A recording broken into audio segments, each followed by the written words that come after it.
பாக்யலட்சுமி சீரியலோட இந்த வாரத்துக்கான ப்ரோமோவில் என்ன நடக்க போகுதுன்னு பார்த்துக்கிட்டிங்கன்னா, செலியனுக்கு பாட்டி பார்த்த பொண்ணோட ஃபேமிலி முன்னாடி பாக்யா தைரியமாக நின்று உண்மையை எல்லாத்தையும் சொன்னதுனால பொண்ணு வீட்டுக்காரங்க புரோக்கரையும் பாட்டியையும் திட்டிட்டு போயிடுறாங்க. இதனால கோவமாகிற பாட்டி பாக்யாட்ட ரொம்ப கோவப்படுறாங்க. உன்னால தான் உன் பிள்ளைங்களோட வாழ்க்கை வீணாக போயிட்டுருக்கு, செலியனாவே கல்யாணத்துக்கு ஒத்துக்கிட்டாலும் நீ தான் அவனோட வாழ்க்கையை கெடுத்துட்ருக்கன்னு ஹார்ஷாக திட்டுறாங்க. கோபியும் நீ என்ன முந்திரி கொட்டை மாதிரி முன்னாடி வந்து எல்லாத்தையும் பண்ணிகிட்ருக்க, என் பசங்களுக்கு என்ன பண்ணணும்னு முடிவெடுக்க எனக்கும் உரிமை இருக்குன்னு சொல்கிறாரு. இதனால பாக்யா ரொம்ப ஹர்ட் ஆகுறாங்க. அதுக்கப்புறம் ஹோட்டலுக்கு பழனிசாமி வர்றாரு. பாக்யா நடந்த எல்லாத்தையும் பழனிசாமி கிட்ட சொல்லி ரொம்ப வருத்தப்படுறாங்க. பழனிசாமியும் பாக்யாவுக்கு ஆறுதல் சொல்லிட்டு இந்த பிரச்சனையை எப்படியாவது சுமூகமாக முடிக்கணும் மேடம்னு சொல்லிட்டு அவர் கிளம்பி ஜெனி வீட்டுக்கு போகிறாரு. ஜோசப்க்கு இவர் யாருன்னு தெரியல. ஜெனி அப்பா கிட்ட பழனிசாமியை அறிமுகப்படுத்துகிறாங்க. இதோட இந்த வாரத்துக்கான பாக்யலட்சுமி ப்ரோமோ முடியுது. பழனிசாமி எப்படியும் ஜெனியோட அப்பா மனசை மாற்றிடுவார்னு நினைக்கிறவங்க கமெண்ட்டில் சொல்லுங்கள்.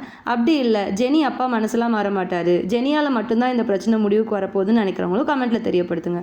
வீடியோ பிடிச்சிருந்தா லைக் பண்ணுங்கள், சேனலை சப்ஸ்கிரைப் பண்ணுங்கள். தேங்க்யூ.